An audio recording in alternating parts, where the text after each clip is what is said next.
Welcome to the Consultants Council podcast, a place for consulting industry guidance and best practice advisory. Whether you're working to grow in your consulting career, you're managing and developing a consulting firm, you're working with consultants, or you're just interested in business and high-performance advice, we've got recommendations and education for you.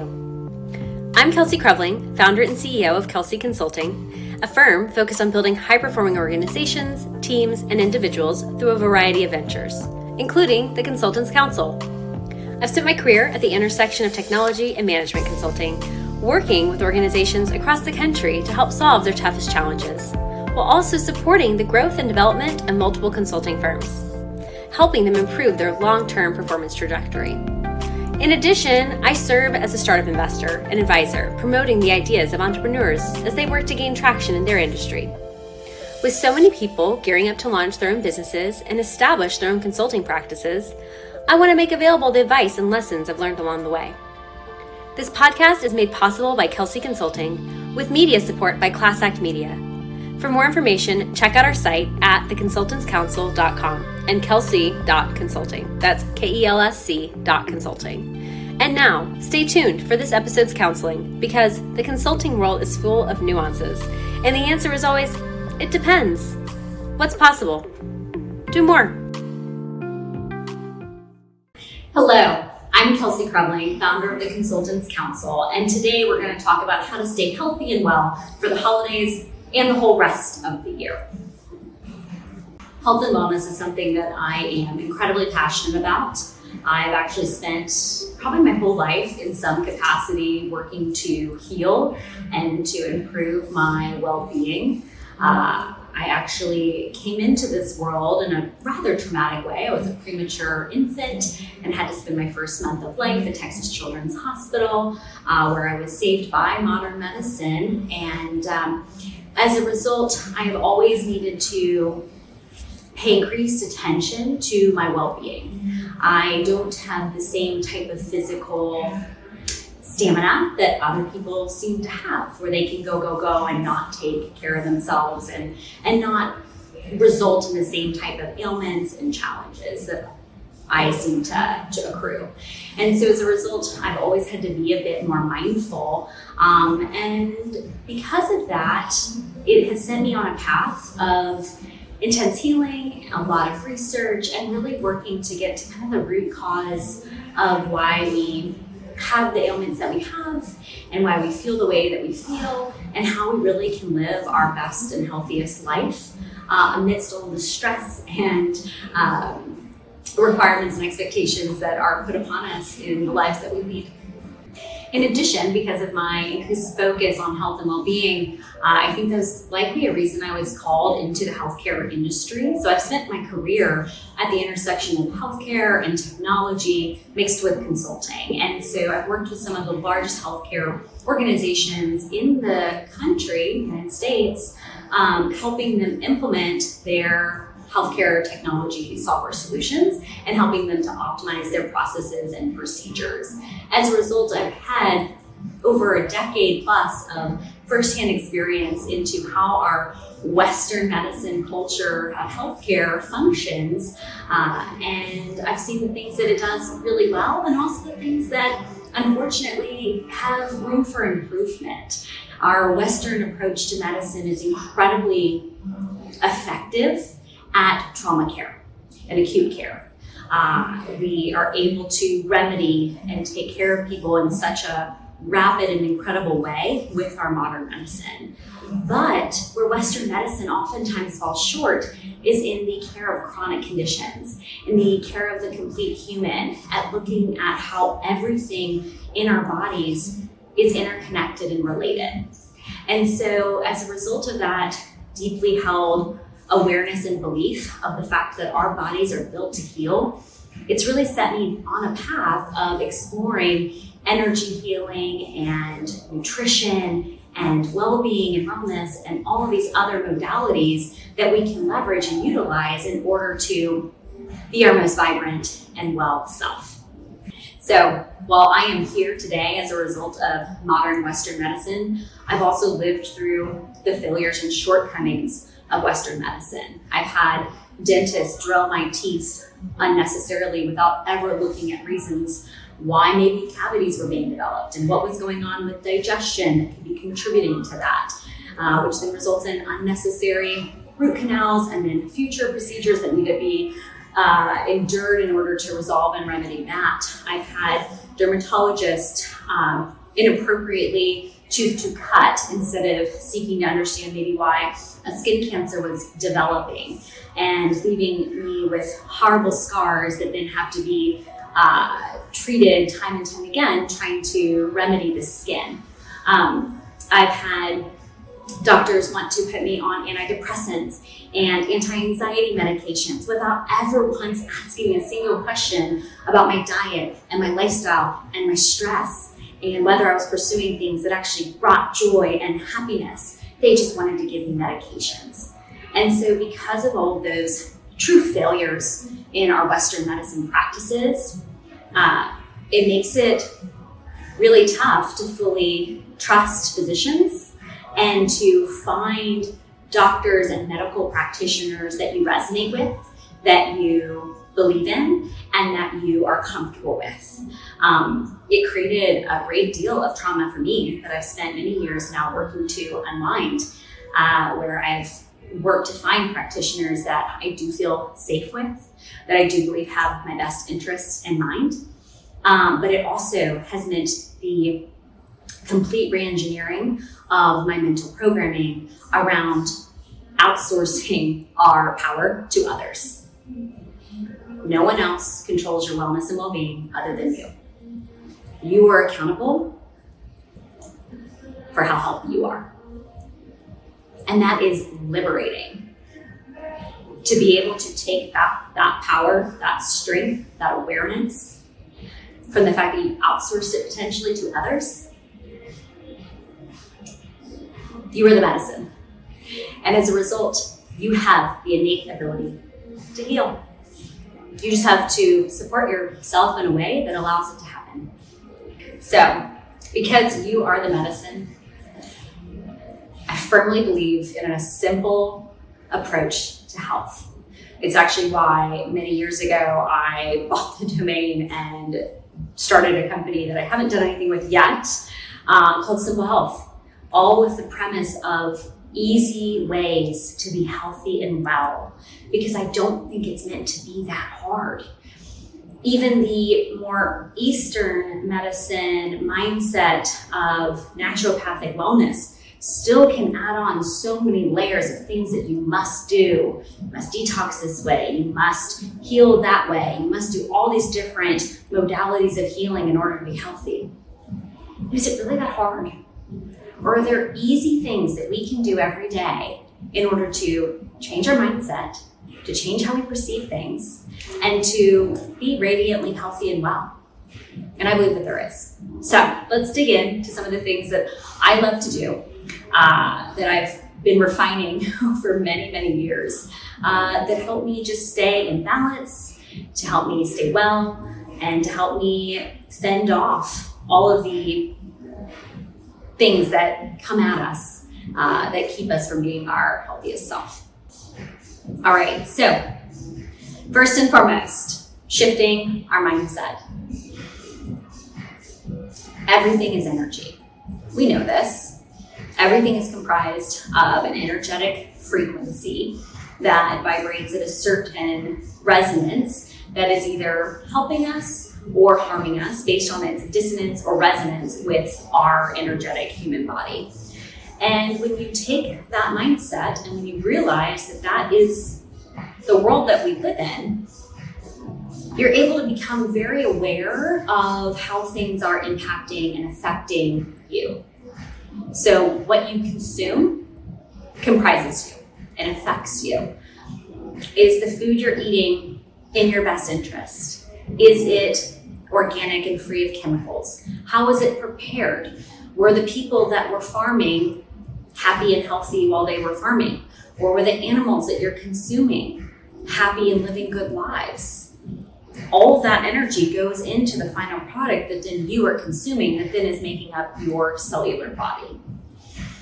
The fragrances that we are exposed to and the chemicals that are in them that impacts you. The music that you listen to impacts you. The words that you read impact you. The people that you're around impacts you.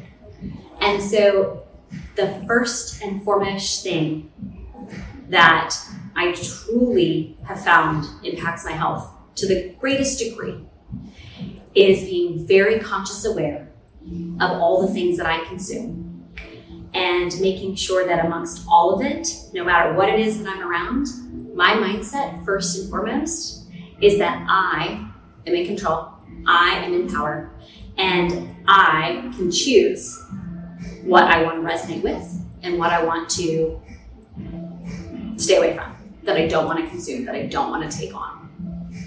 So once we are in alignment with the fact that everything is energy and we get to determine what is going to be a part of our energetic composition, and we get to choose what we are going to consume, and we get to exclude all of the things that are not for us and for our highest and greatest well-being and good, it then makes it very easy to acknowledge that disease is just dis-ease in our body. It is the programmatic thoughts that we carry and contain, coupled with the physical intrusions of outside frequencies that are not in resonance with us. So as a result, when we have trauma that is stored in our body from prior experiences throughout our lives, whether those be physical ailments and injuries or emotional traumas that we've never fully processed, those create weaknesses in our physical bodies and then become exacerbated by all of the outside intrusions of different chemical substances, different people, and different ways of thinking and living. And that creates that type of dis-ease within us that our bodies are always and constantly trying to heal from or adapt to. So with an awareness that everything is energy and that dis-ease is just dis-ease in our body, it becomes that much easier to consciously consume all of the things that we are going to be exposing ourselves to. And as a result, there's many simple and easy things that we can do that we have control over that make a difference in how we show up in the world, in how we feel, in how we think, and in how we act. So with the holidays rapidly approaching, I've been hearing from so many people lately, oh, I'm sick. Oh, I don't feel well. Oh, I'm run down. Well, first and foremost, stop saying you're sick. Your body is always listening to you. And when it hears I'm sick, it immediately goes into a mode of thinking, oh, I'm unwell. And then that perpetuates. That builds a whole cycle of negativity on top of those words, I am sick. And as a result, if you change your thought process around that to, I'm healing. My body is intelligent. It knows exactly what to do. It knows how to take care of me. And these symptoms that I am experiencing are the result of my body detoxing me from things that no longer serve me, that are not for my highest and greatest good. They might be annoying symptoms. I might not like them. They might not feel the best, but they're my body taking care of me. When we stop fearing our body and instead begin trusting our body, our entire mindset adjusts and shifts, and it allows our bodies to do what they're meant to do, which is to heal. We have been taught and programmed to fear our bodies, to fear all the things that they do, when in reality, they are so intelligent. They are doing their absolute best to take care of us every single moment of every single day. And yet we just pollute them completely. We don't give them a chance to heal. We don't let them be their best selves. And yet then we get mad at them when they don't show up the way we want them to. We get mad at the symptoms, we get mad at the responses, but in reality, they're just crying out for help.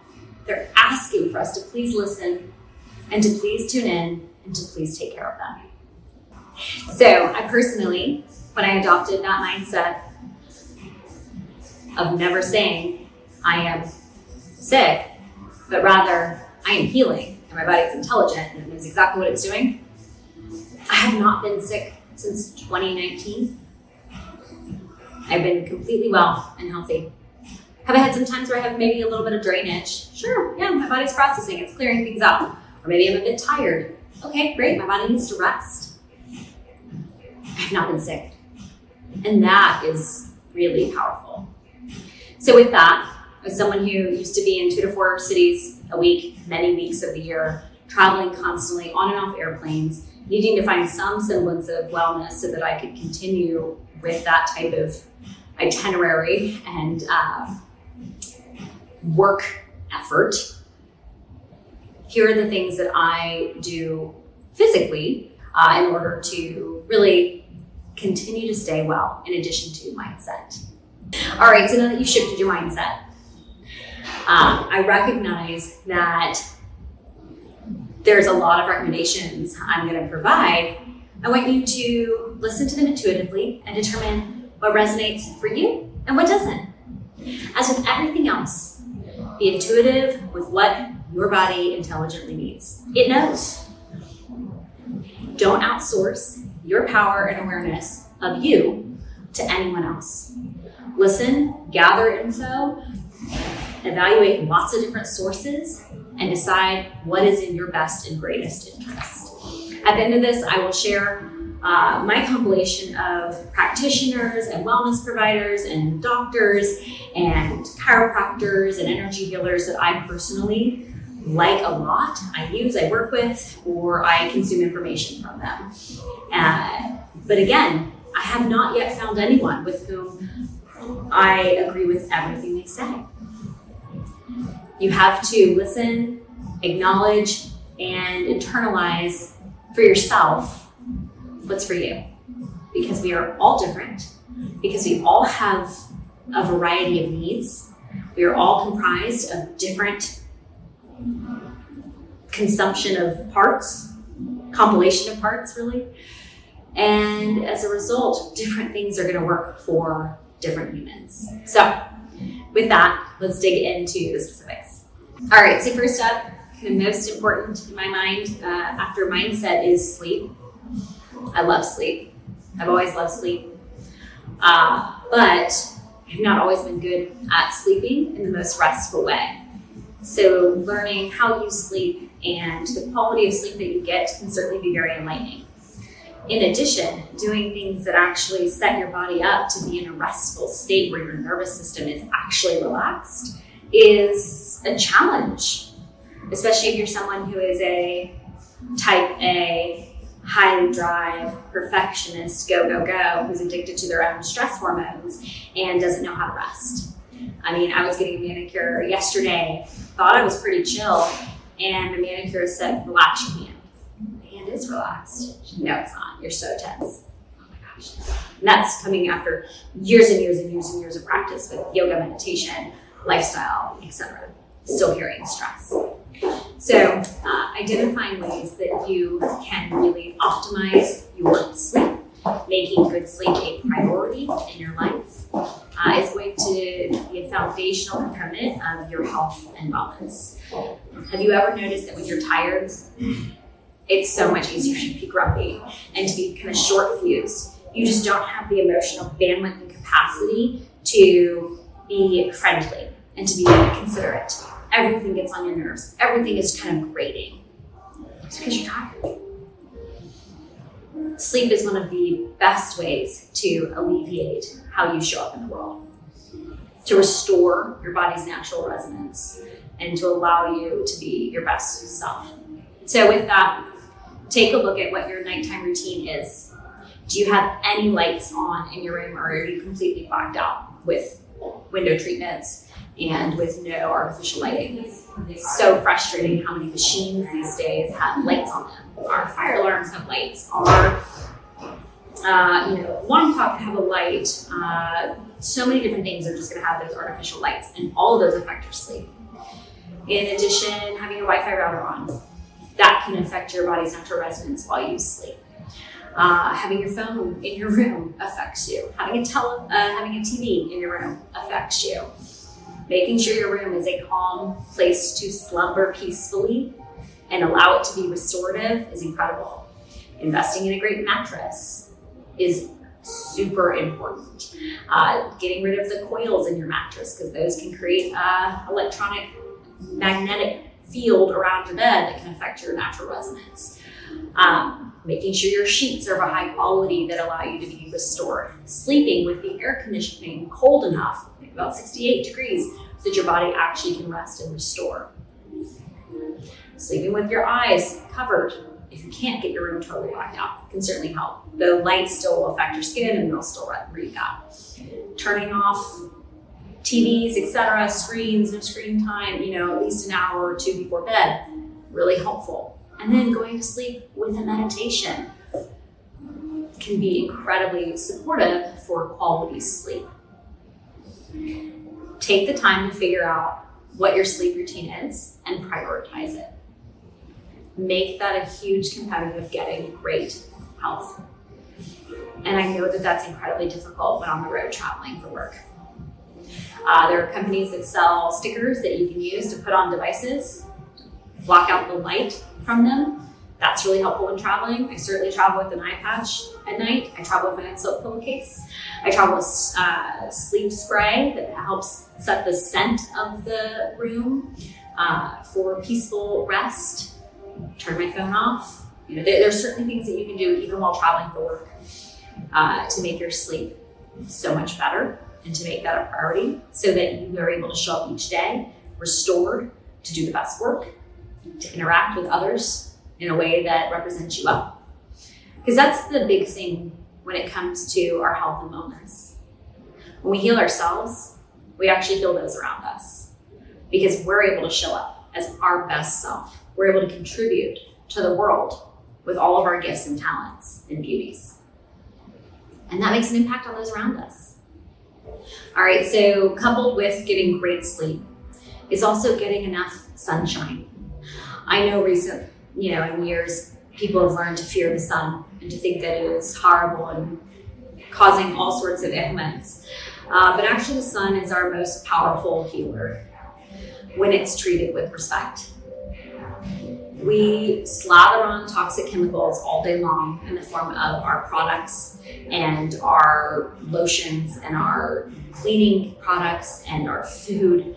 And then we go outside in the sun and we think that the ailments of those products is a result of the sunshine. And it's not.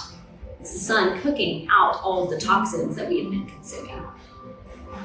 When you clean up your diet and your lifestyle, the sun can heal instead of harm.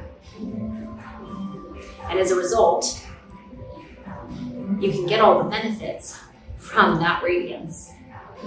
So, take a look at how you can get great sunshine early in the morning, get it into your eyes, get light all across your whole body, allow your body to gently wake up with healthy sunshine. And that actually will create the protection your body needs to then be able to have sun later in the day. Not saying go sit outside and cook for hours to be irresponsible or stupid with sunshine consumption, but rather to use it for nourishment and to stop fearing it completely. We need sunshine. It's what helps regulate our entire body's circadian rhythms, which keep us resonating at the frequency we're meant to. So next up on kind of the order of operations is really your air quality. Really optimizing the air that you are breathing and making sure that you are also breathing as optimally and efficiently as possible. So first of all, I love meditations. I love that as a practice, but also as a result of them, you're able to really channel how you breathe and to learn how to breathe correctly. There's many different practitioners out there who have lots of different approaches to learning how to breathe fully and completely, to using the full capacity of your lungs. And there's also research out there that shows that our greatest predictor of life expectancy and span is our body's ability to have high lung capacity, large lung capacity. So as a result, it makes sense that not only is optimizing our lung capacity incredibly beneficial for how we live and show up each day, because breath is life, but also then making sure that the air quality that we are breathing is really excellent. Interior spaces are typically far more polluted, even than the outdoors, because of all of the toxic chemicals we're exposed to every day. The cleaning products that are used that are not clean, the paints that are used that are off-gassing, the leathers and furniture furnishings and the interior glues that are used in those furniture materials that are off-gassing. Our construction materials are off-gassing. They're putting tons of toxic fumes into the air that we're breathing. And then not to mention our hair care, our skin care, our fragrances and perfumes that we're wearing, the candles that we're burning, the air fresheners. All of those things are polluting our air and making it incredibly toxic for us to breathe. As a kid, I hated the beginning of school for a multitude of reasons, but every year we'd get new textbooks, and those textbooks would off-gas and I would have a headache. I would come home every day for the first couple of weeks just not feeling well. I remember one time I had to wear uniforms, but had a uniform from the school closet because I had spilled something on mine, and it had been washed in some form of laundry detergent that was fragranced. And I got sick. It just made me have such a horrible headache because the fragrances were so toxic. Cleaning up our air makes such a difference for our cognitive functions and our body's health. In addition, being mindful of the fragrances that we wear so that we're not polluting the airspace of others. I mean, I live in a building now, and I can tell when someone else is doing their laundry when I walk out on my patio because I smell the sick fumes of their laundry detergent and dryer sheets because it is polluting the air.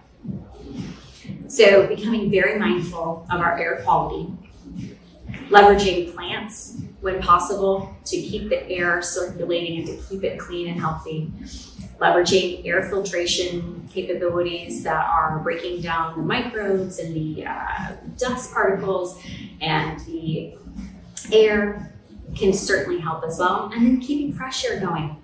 Open the windows, keep your air circulating. Allow yourself to spend a lot of time outside, around and amongst trees, natural water sources, go walk in a rainstorm. Make sure that the air that you are consuming is of high quality so that you are breathing fully and freely. All right, so next step in order of operations on things that will make a big difference is cleaning up your water, the fluids that you consume. Tap water is notoriously toxic and just polluted with so many things that while our cities and our governments think are appropriate for us to consume, are not. You can go look up the different water reports and see the volume of pollutants that are in them. And so investing in high quality water filtration options that allow you to drink clean and clear water that is not polluted with fluoride or with other substances will make a great difference to your health and well-being. In addition, making sure that you are consuming water or fluids that have the appropriate minerals added back in, because a lot of filtration techniques remove everything from the water, and as a result, then you're missing out on the minerality that you require.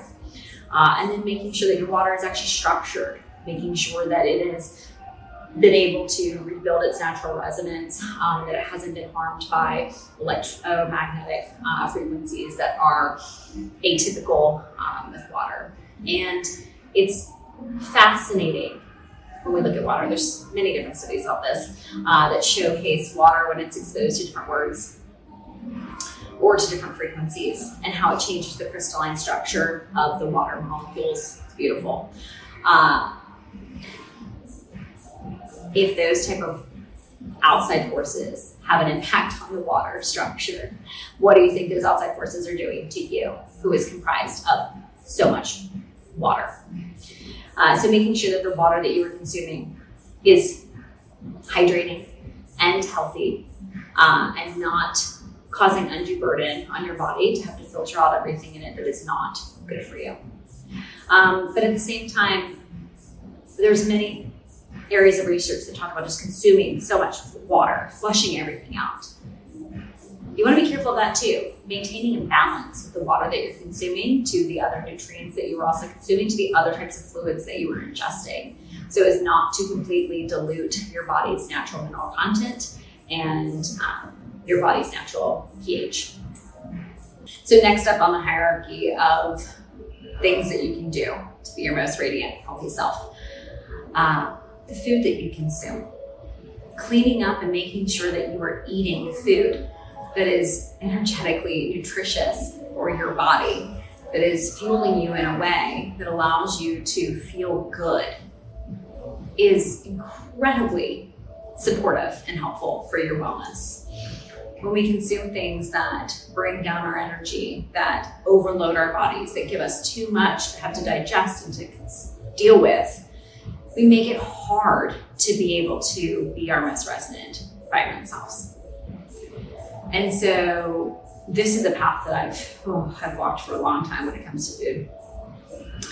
I grew up with a mom who was a vegetarian. And so for a very young age, food was a large component of well-being. I myself was a vegetarian for 5 years. I even was vegan for a period of time during that. I went dairy-free, I went sugar-free, I went gluten-free, I went fun-free, and my friends left on their own, right?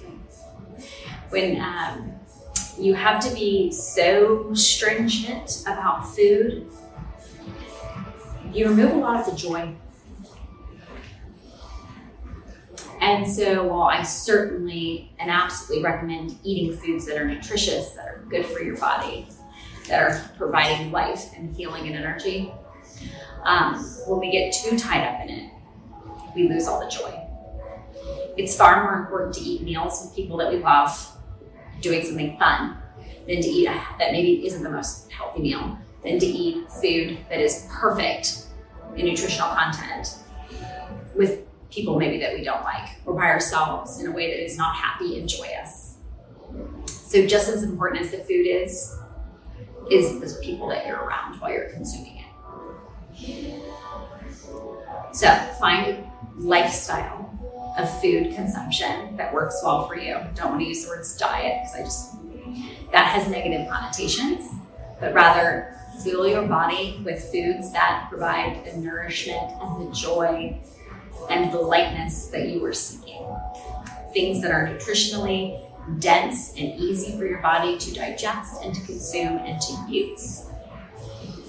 As a result, that means foods that are organic, that have not been polluted with chemicals, that have not been raised in sad conditions.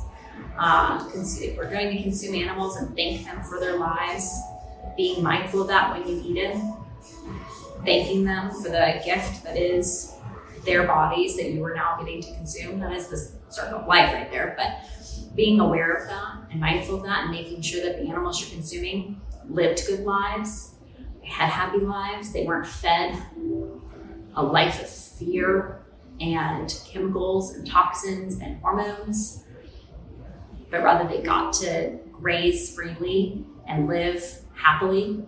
It makes a very big difference in how then your body is able to consume their nutrients and to use them for your best results. We've been taught to fear fat. We've been taught to fear sugar, both of which serve very important purposes and processes in our body's metabolism when used well and in moderation and from animals and from farming practices that are sustainable and kind. So as you look at what you consume and eat, taking that conscious awareness into account, is what I'm about to eat for my best? Is it going to help me feel better? Was it raised well? Is it chemical free? What did it take for it to get to me so that I may consume it? And what is that then going to do to my body as I eat it? Being aware of that and not just unconsciously eating or consuming things that are terrible for you will certainly make a difference in your well-being over the holidays, since we're gearing up for so much consumption of foods, but the rest of the year as well. So next up on the docket is exercise. And really, I see this as just a practice of moving your body, moving the lymphatic system of your body, moving, flushing out all of the toxins on a regular basis. And that can be everything from making sure you are doing appropriate dry brushing and cold showers or cold plunges, to massages, and to just gentle walking and movement-based use of your body. I think so much of the time we think exercise has to be incredibly strenuous in order to be effective, but in reality, sometimes that actually overexerts the body and continues to keep us in a sympathetically dominant state of our nervous system where we're never fully at rest because we are so addicted to our stress hormones and we never get to relax. And as a result, that can then throw off our hormones and put us into a whole other state. So finding ways to be rigorous with ourselves, to allow us to move well and with ease, but also to be intuitive and kind and considerate when our bodies need an environment. And so that really can look like a lot of different things. That can look like strength-based exercises with weights. That can look like resistance type training with bands. That can look like a Pilates practice. That can look like yoga. That can look like ballet. That can look like swimming. That can look like skiing or running or tennis or golf. Things that allow us to get out there and move our bodies and to enjoy them. We are programmed to think, A, to fear our bodies, they're breaking down. And B, that we're gonna age and just fall apart. And the answer to that is only if that's your mindset. When you love your body, when you move from a position of gratitude, and when you enjoy and appreciate the way that it can operate, and you see it and enjoy it and show up and feel it every day, it'll be incredible how your body will change, how it will feel in it, how it will move so much better for you, how the tension and discomforts will alleviate. I certainly would encourage anytime you have discomfort anywhere in your body, to spend some time breathing into that discomfort, into that pain. To also do a quick Google search of what does pain in this part of my body energetically or spiritually mean. It's fascinating when we learn what different emotions we hold and are tied to different parts of our bodies. Things that we didn't even realize we were resisting or fearing or had trauma about previously that now are there and are waiting to be released. Oftentimes our injuries occur in parts of our bodies where we already had a weakness because that was an area of imbalance that now is getting attention through an injury that we then have the opportunity to mindfully heal. What is your body saying? And how can more movement and more joy and more trust in it allow you to stay well and to be your most healthy self? So when you're moving your body freely and you're consuming things that are for your greatest good, and you are mindfully aware of your own innate power, I tend to think kind of the final linchpin of our well-being really is tied to our community and to the people that we surround ourselves with. Whether those are human or animal, it is imperative that we spend our time around people that we enjoy, that we love, that we feel good around, that support us, that want the best for us. I tend to always take stock of how I feel after I spend time with someone. Do I feel energetic and happy and healthy? Or do I feel exhausted and drained? That's a really good barometer for whether that person is positive for you to be around. Doesn't mean that they're not a good person. It just might mean that their energy is draining to yours. And as a result, reducing the amount of exposure you have to them might be in your best interest. When we surround ourselves with people that don't want the best for us, who are throwing energetic daggers at us, who are attaching themselves to our life force and draining us of that energy so that they can continue to feel something for themselves, all of that is sapping you of the life force resonance that you require in order to operate and to go about the world. So becoming very mindful and aware of who you spend time with and around, and the influence those people are having upon you, both energetically and from an awareness and knowledge perspective. We are the composition of the 5 people we spend the most time around. I spend most of my time around dogs. I tend to think they're pretty great. That's going to have an impact on us. It's going to impact how we see and view the world. It's going to impact how we interact with others. It's going to impact the things that we're interested in and the hobbies that we cultivate, the interest that we pursue, the beliefs that we have in ourselves. So, being very mindful about who you spend time with and how you set boundaries around when you're having to spend time with people that you maybe don't enjoy being around or that aren't helping you cultivate the best version of yourself will really make a profound difference in your overall well-being. I know that can be a very tough thing in the workplace. Our work culture in many environments is not that positive.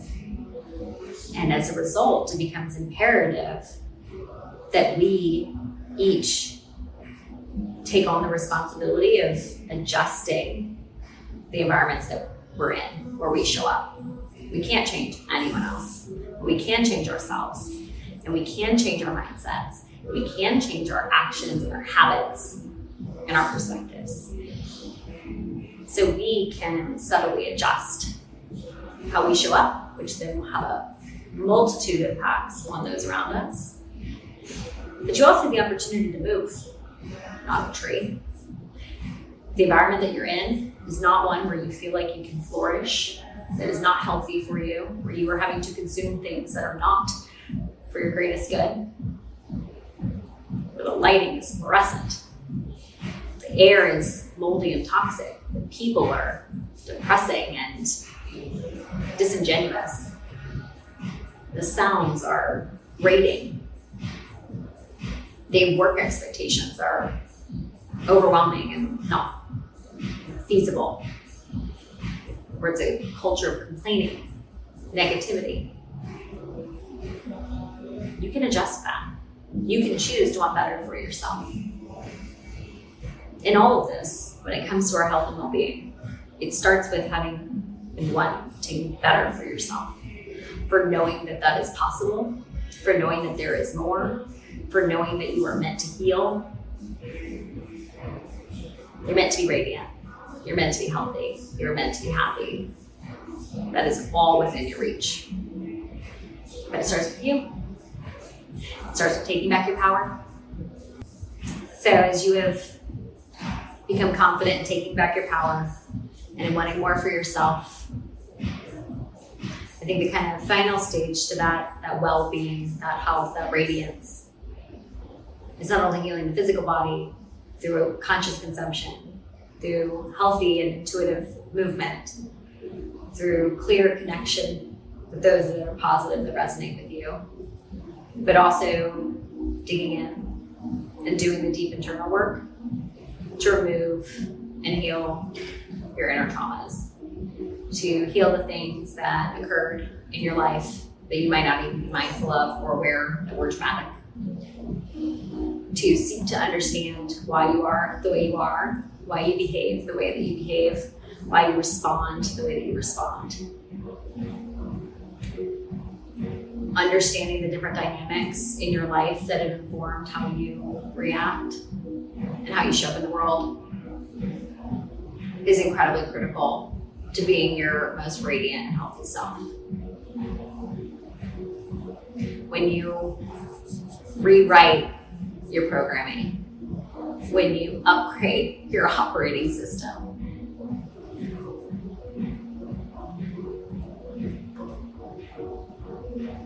you heal the parts of yourself that you don't even know are holding you back.